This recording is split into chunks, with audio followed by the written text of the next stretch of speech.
राधे राधे भक्त जनों, आज आप सुनेंगे मंगलवार के दिन हनुमान जी और ब्राह्मण की अद्भुत कहानी। बहुत पुरानी बात है। एक छोटे से गांव में देवचत नाम के एक ब्राह्मण रहते थे। वो अत्यंत विद्वान थे, वेदों और शास्त्रों में निपुण थे, लेकिन अत्यंत निर्धन थे। जीवन यापन के लिए वो गांव के मंदिर में पूजा पाठ और यज्ञ आदि कराते थे। उनके पास धन नहीं था, किंतु भक्ति का अपार खजाना था। वो भगवान हनुमान के अनाए भक्त थे और नित्य उनकी आराधना किया करते थे। ब्राह्मण की निर्धनता इतनी अधिक थी कि कभी कभी उनके परिवार को भूखे ही सोना पड़ता था। उनकी पत्नी और बच्चे इस स्थिति से बहुत दुखी थे। एक दिन उनकी पत्नी ने कहा, हे स्वामी, आप प्रतिदिन हनुमान जी की भक्ति करते हैं, लेकिन फिर भी हमारी दशा खराब है। यदि आपकी भक्ति इतनी सच्ची है तो हनुमान जी क्यों नहीं हमारी सहायता करते हैं। ब्राह्मण को यह सुनकर दुख हुआ। उन्होंने सोचा, क्या सच में मेरी भक्ति में कोई कमी है? क्या हनुमान जी मेरी प्रार्थना नहीं सुनते हैं? परंतु अगले ही क्षण उन्होंने सोचा कि भगवान अपने भक्तों की प्रतीक्षा लेते हैं और उन्होंने अपनी भक्ति में और अधिक शक्ति ले आई। एक दिन ब्राह्मण गहरे ध्यान में थे, तभी उन्हें ध्यान आस्था में एक दिव्या वाणी सुनाई दी। हे प्रभु, कल प्रातः काल एक साधु तुमसे मिलने आएंगे, उनकी बात ध्यान पूर्वक सुनना। ब्राह्मण इस सपने को देखकर अचंभित हो गया।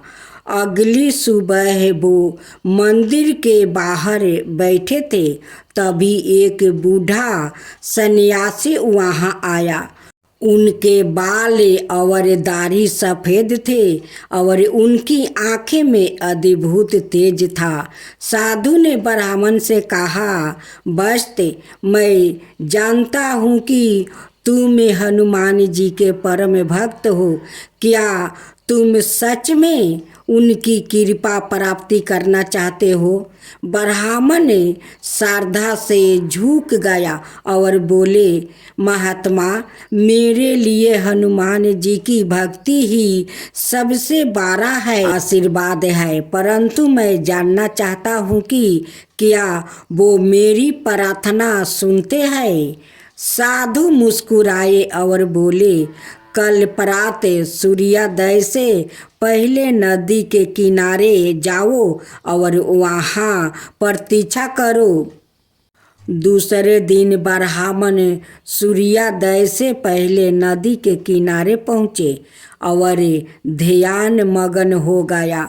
धीरे धीरे सूर्य की किरणों जल में चमकने लगी। ब्राह्मण कई घंटे ध्यान आस्था बैठे रहे, किंतु कुछ भी नहीं हुआ। वो हताश नहीं हुआ और अधिक श्रद्धा से हनुमान जी का चालीसा का पाठ करने लगा। तभी अचानक युवा मंडल में एक अद्भुत परिवर्तन हुआ।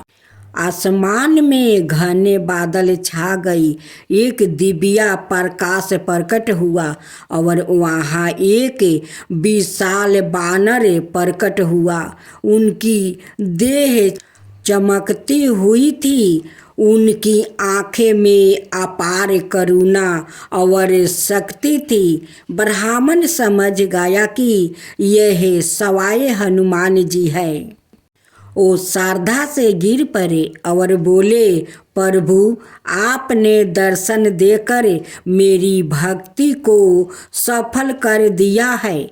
हनुमान जी ने स्नेह पूर्वक कहा, बस्ते मैं जानता हूँ कि तुम निर्धनता से परेशान हो, परंतु तुमने कभी मुझसे धन की याचना नहीं की।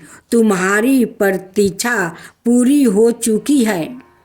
ब्राह्मण ने सिर झुकाया और कहा, प्रभु मैं केवल आपकी भक्ति चाहता हूँ, ना कि कोई वैदिक वस्तु। हनुमान जी ने प्रसन्न होकर कहा, फिर भी तुम्हारे परिवार की सुख शांति के लिए मैं तुम्हें एक आशीर्वाद देता हूँ।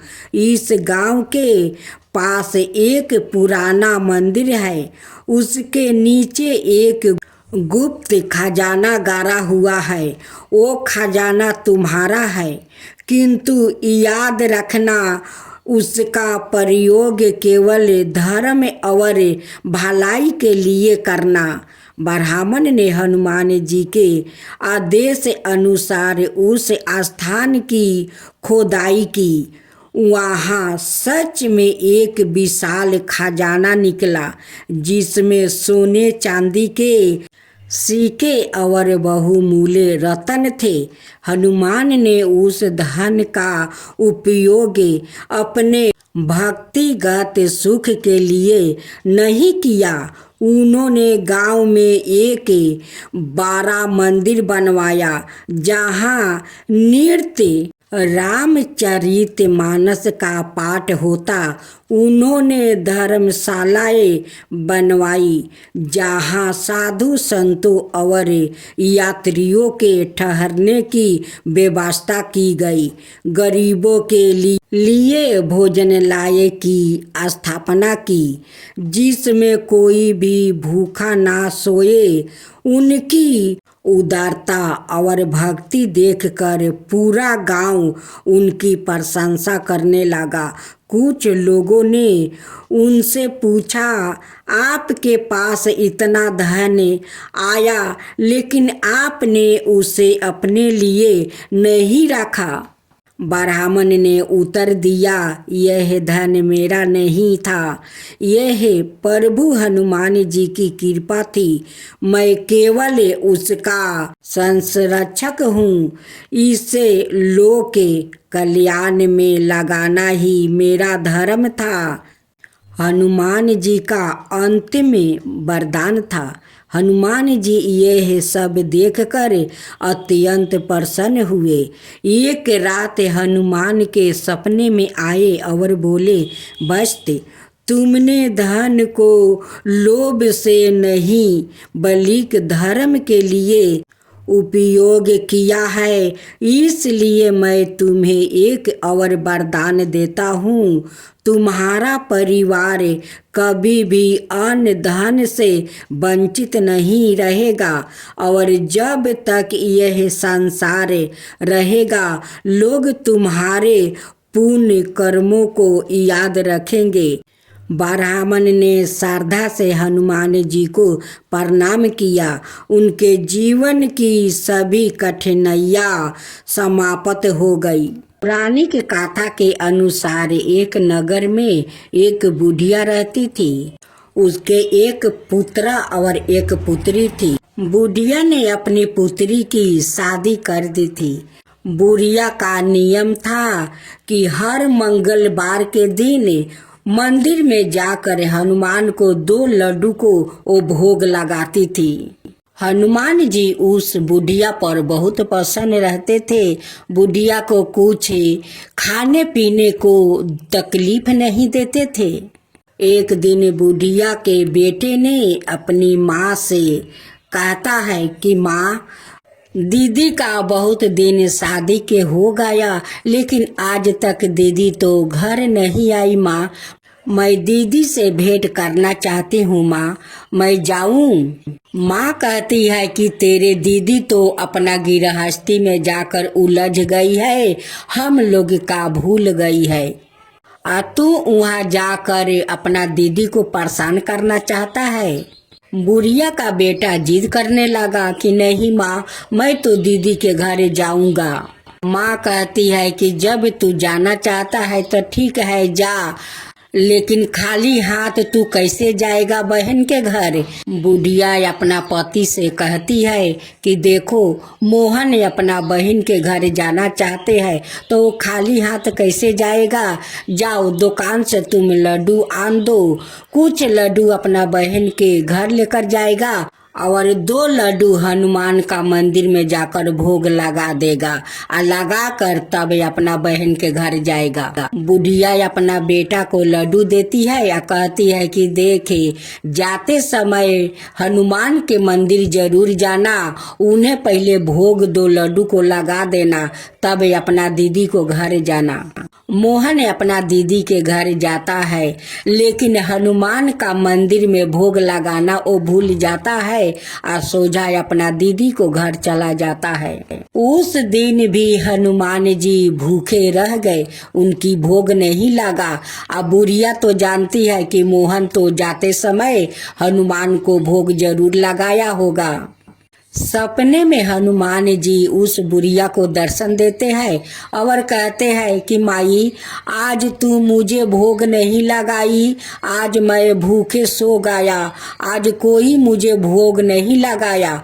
बुढ़िया कहती है कि मैं मोहन को लड्डू दिया था कि आपको भोग लगाकर तब वो अपना दीदी का घर जाएगा। जब बुढ़िया का आँख खुली तो दौड़ी दौड़ी हनुमान का मंदिर में जाती है और उनसे क्षमा मांगती है और उन्हें लड्डू को भोग लगाती है।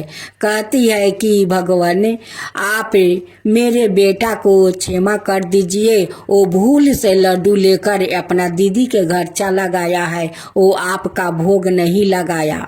जब मोहन अपना दीदी के घर पहुंचता है, दीदी उनकी झोला में देखती है तो उस झोले में ईटा और पत्थर था, वहाँ पर तो लड्डू नहीं था। वो तो हनुमान जी वो लड्डू के बदले ईंट पत्थर उसमें बना दिया था।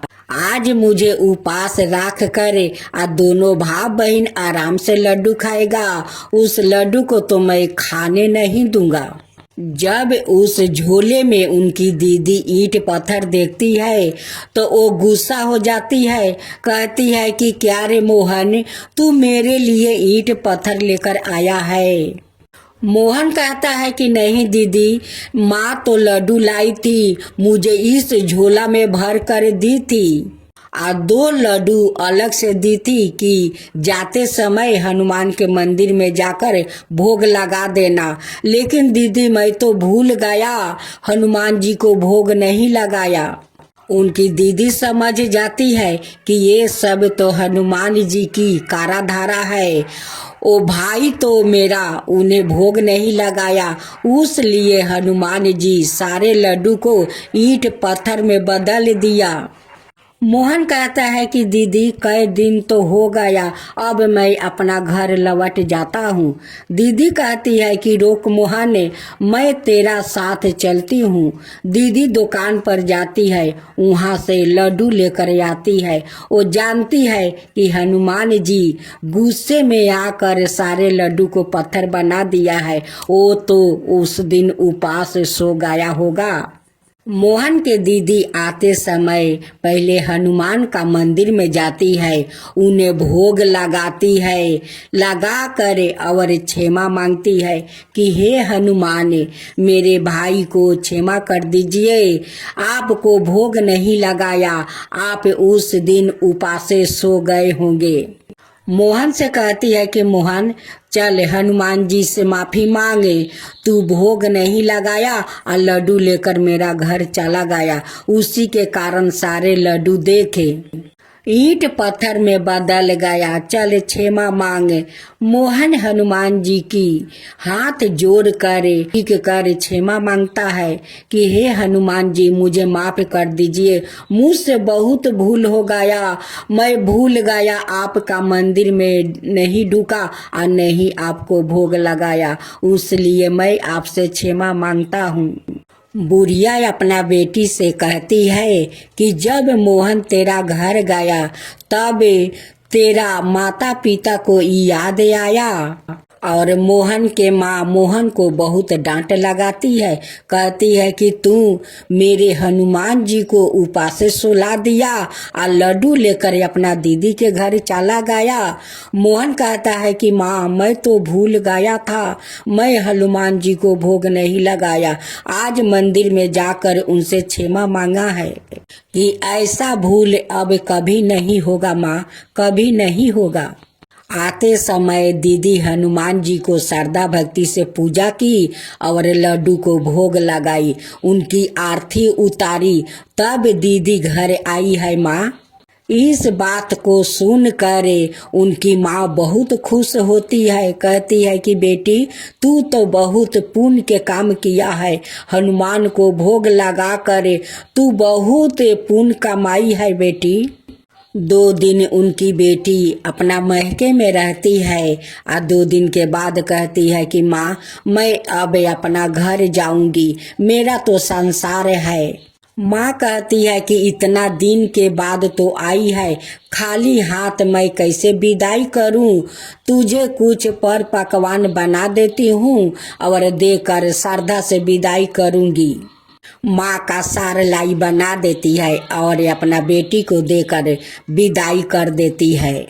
जब बेटी अपना ससुराल जाती है, जहाँ पर वो पत्थर ईंट रखी थी, वो ईंट पत्थर वो सोना में बदल गया था, वो चम चम चमक रहा था।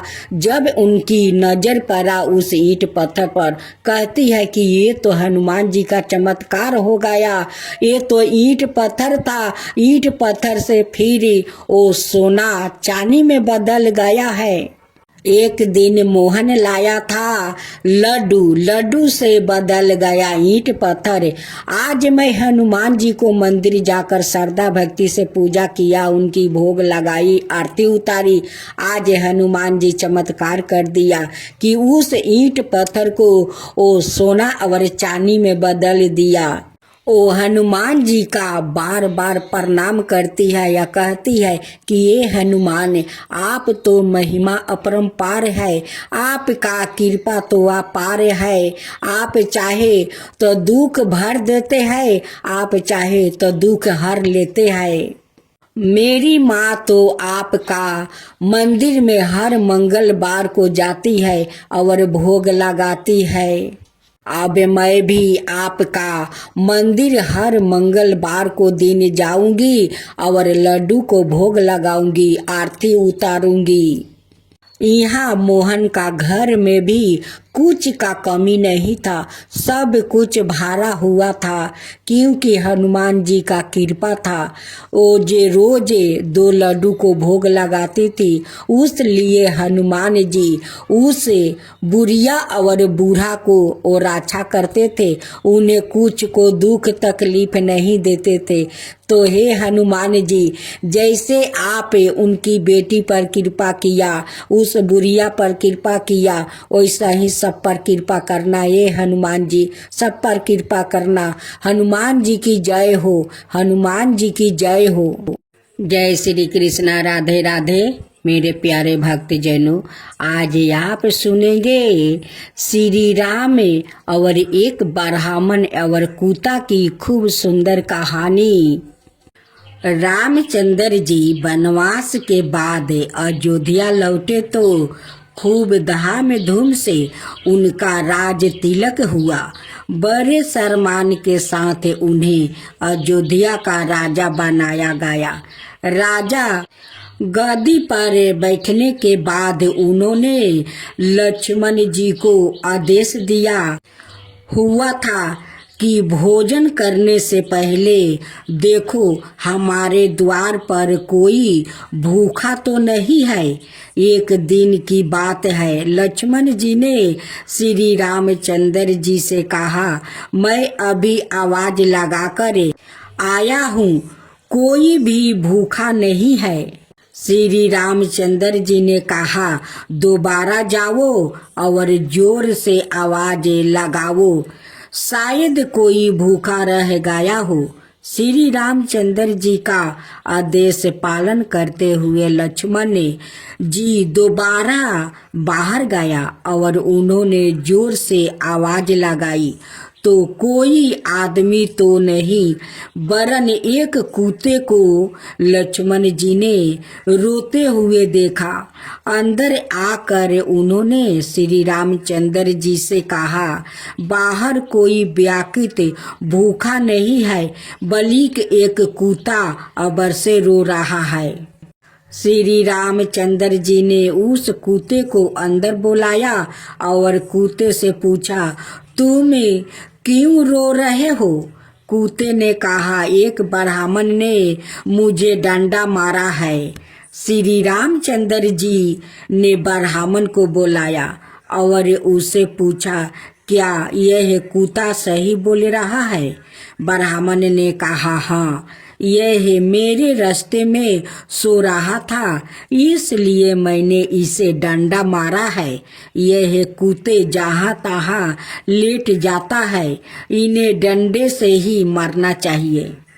श्री रामचंद्र जी समझ गए कि ब्राह्मण की ही गलती है, परंतु ब्राह्मण को क्या कहे, सो उन्होंने कुत्ता को पूछा, ब्राह्मण ने तुम्हें डंडा मारा तो तुम क्या चाहते हो? कुत्ते ने कहा, भगवान, इसे माथा सीधे बना दीजिए। कुत्ते की बात सुनकर भगवान मुस्कुरा दिया और मुस्कुराते हुए कुत्ते से पूछा, इस ब्राह्मण ने तुम्हें डंडा मारा, बदले में तुम इन्हें माठ धीष्ट बनाना चाहते हो। माठ ढीस बनाने से इनकी बहुत सेवा होगी, काफी चल बन जाएंगे, इससे तुम्हारा क्या फायदा होगा? कुत्ता बोला, मैं भी माठ धीस था, मुझसे कुछ गलत काम हुआ, आज मैं कुत्ते की योनि में हूँ और लोग के डंडे खा रहा हूँ। यह भी माठ धीस बनेगा, फिर कुत्ते की योनि में जाएगा, फिर लोगों के डंडा खाएगा, तो इसकी साजा पूरी हो जाएगी। राधे राधे भक्त जनों, आज आप सुनेंगे भगवान हनुमान जी की रोचक कथाएं। भगवान हनुमान जी की कुछ कथाओं के बारे में जानेंगे। कहानी कहने की काल संस्कृतियों और धर्म से परे है। देवताओं और पुरुषों के वीर कर्मों के बारे में बताते हुए प्राचीन काल से खिस्से और गीत लिखे जाते हैं। भगवान हनुमान कोई अपबद नहीं है। हिंदू पौराणिक कथाओं में उनके द्वारा अपने जीवन काल में प्रदर्शित किए गया साहस, शक्ति और भक्ति के बारे में बोलने वाली विभिन्न कहानियों का वर्णन और गुण है। कुछ महाकवियों में उनका कारनामों के बारे में बात करते हैं और अन्य हमें इनके जीवन की वैकल्पिक कहानियों देते हैं। पहले भी हनुमान जी बचपन में शरारती थे और कभी कभी जंगलों में तपस्या करने वाले ऋषियों को चिढ़ाते थे, हरकतों को आसानियां पाकर, लेकिन यह महसूस करते हुए कि हनुमान एक बच्चे थे, ऋषियों ने उन्हें एक हल्का श्राप दिया, जिसके कारण वो अपनी क्षमता शक्तियों को याद नहीं कर पा रहे थे, जब तक कि कोई अन्य व्यक्ति उन्हें याद न दिलाए। कि सिकंदा कांड और सुंदर कांड में शराप पर प्रकाश डाला गया है। जब जमावत ने हनुमान को उनकी क्षमताओं की याद दिलाई और उन्हें सीता को खोजने के लिए प्रोत्साहित किया। भगवान हनुमान जी और भगवान भीम दोनों भाई थे। हनुमान जी को भीम का भाई भी माना जाता है क्योंकि उनके एक ही पिता बाहु थे। पांडवों के वनवास के दौरान हनुमान अपने अहंकार को बस में करने के लिए भीम को एक कमजोर और वृद्धा बांदर के रूप में प्रकट होते हैं। हनुमान अपनी पूंछ के साथ भीम के रास्ते को अवरुद्ध करते हैं। अपनी बचपन से अनजाने भीम ने उसे रास्ते से हट जाने के लिए कहा। हनुमान मना कर देते हैं। फिर भीम पूंछ को खुद हिलाने की कोशिश करता है, लेकिन वो अपनी बड़ी ताकत से महजूद असमर्थ होता है। यह महसूस करते हुए कि वो कोई साधारण बांदर नहीं है, भीम आत्मसमर्पण कर देते हैं। रामायण में हनुमान जी की भूख के बारे में एक जिज्ञासु कहानी हमें दिखाई गई है। एक बार सीता के वनवास के दौरान हनुमान पुजारी वाल्मीकि की कुटिया में उनसे मिलने गया। उन्हें देखकर सीता खुशी से झूम उठी और उन्होंने हनुमान के लिए कई भोजन बनाया। उसने उसकी सेवा करना जारी रखा, लेकिन जल्दी ही थकावट के कागर पर थी। निराश में उसने भगवान राम से प्रार्थना की, जिन्होंने उसे हनुमान को परोसे जाने वाले भोजन में एक तुलसी का पाता जोड़ने की सलाह दी। चौकी तुलसी भगवान राम को अर्पित की जाती है और हनुमान राम के प्रबल अनुयायी थे। उनकी भूख अत्यंत कम हो गई और वो दीर्पित हो गया। हनुमान जी का एक पुत्र भी था जिसका नाम मकरध्वज था। मकरध्वज के जन्म की कहानी काफी दिलचस्प है। जब हनुमान लंका जाने के बाद समुद्र के ऊपर वापस उड़ रहे थे, तब उन्हें बहुत पसीना आ रहा था। उसके पसीने की एक बूंद पानी में गिर गया और एक मगरमच्छ मछली ने उसे निगल लिया। इस तरह मकरध्वज की कल्पना की गई थी। हनुमान अपनी बांदर सेना के साथ गुफा के प्रवेश द्वार के पहरादार थे, जहां वैष्णो देवी गुफा से बाहर आने से पहले 9 महीने तक ध्यान कर रही थी। बाण गंगा नामक एक धारा है। बाण का शब्द अर्थ है एक तीर। जहां देवी ने अपने तीर का इस्तेमाल पहाड़ी पानी के एक धारा निकालने के लिए किया। जब वो प्यासा हो गया तो हनुमान की प्यास बुझाने के लिए वैष्णो देवी ने उनसे भैरवनाथ को अपने पास छोड़ने के लिए कहने से पहले हनुमान ने भी भैरवनाथ से युद्ध किया। राम की मृत्यु नहीं होगी, क्योंकि हनुमान यम मृत्यु के देवता को राम पर दावा करने के लिए अयोध्या में प्रवेश नहीं करने देंगे। हनुमान का ध्यान हटाने के लिए राम ने फर्श में एक दरार के माध्यम से अपनी अंगूठी गिरा दिया और हनुमान से उसे आपस लेने के लिए कहा। रास्ते में हनुमान नागों की भूमि पर पहुँचे और राम की औंठी की खोज के लिए अपने राजा की सहायता मांगी। राजा ने हनुमान को छलों से भरी एक तिजोरी दिखाई जो सभी राम की थी। उन्होंने हनुमान से कहा कि जब स्वयं के चक्कर में जब एक राम को मरना होता है तो वो दरार के नीचे एक औंठी गिरा देते हैं ताकि एक हनुमान को उसके पहरे से हटा दिया जा सके। दास को पकड़कर और गहरे दुखी हनुमान वापस पृथ्वी पर आ गया।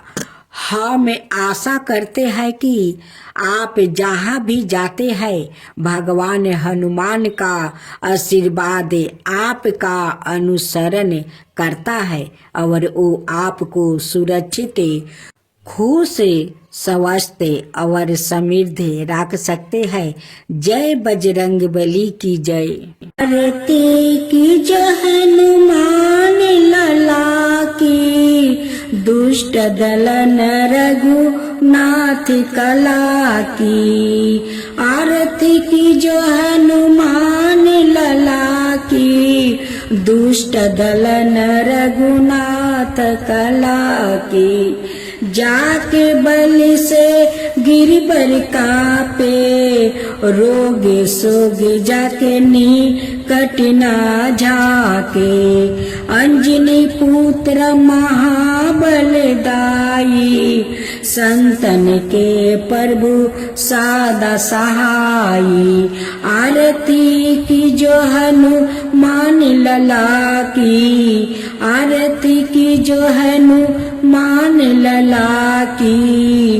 देवीरा रघुनाथ पेठाए, लंका जरी सिया सुधिलाए। लंका सुकोट समुंदर सिखाई, लंका सुकोट समुंदर सिखाई। जात पवन सुता बरन लाई, आरती की जो हनुमान लला की। आरती की जो हनुमान लला की।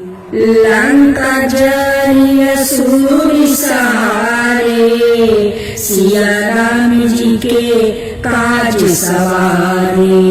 लंका जरी असुर सहारे, सिया राम जी के काज सवारे।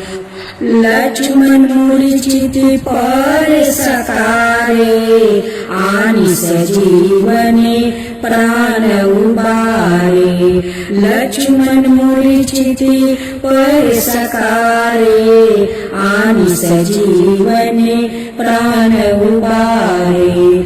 आरती की जो हनुमान लला की, आरती की जो हनुमान लला की। बैठी पाताल तोरी जन्मे काले, ओही रावण की भूजा उखारे। बाएं भूजा असुर दल मारे, दाहिने भूजा संतन तारे। आरती की जो हनुमान लला की, आरती की जो हनुमान लला की। सुर नर मुनि आरती उतारे, जय जय जय हनुमान उचारे। सुर नर मुनि आरती उतारे, जय जय जय हनुमान उचारे।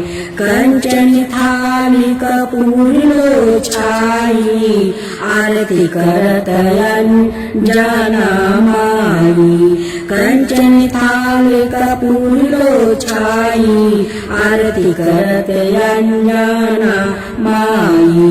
आरती की जो हनुमान लला की, आरती की जो हनुमान लला की। जो हनुमान जी की आरती गावे, बस बैकुंठ परम पद पावे। जो हनुमान जी की आरती गावे, बस बैकुंठ परम पद पावे। आरती की जो हनुमान लला की, दुष्ट दलन रघुनाथ कला की। आरती की जो हनुमान लला की, दुष्ट दलन रघुनाथ कला की।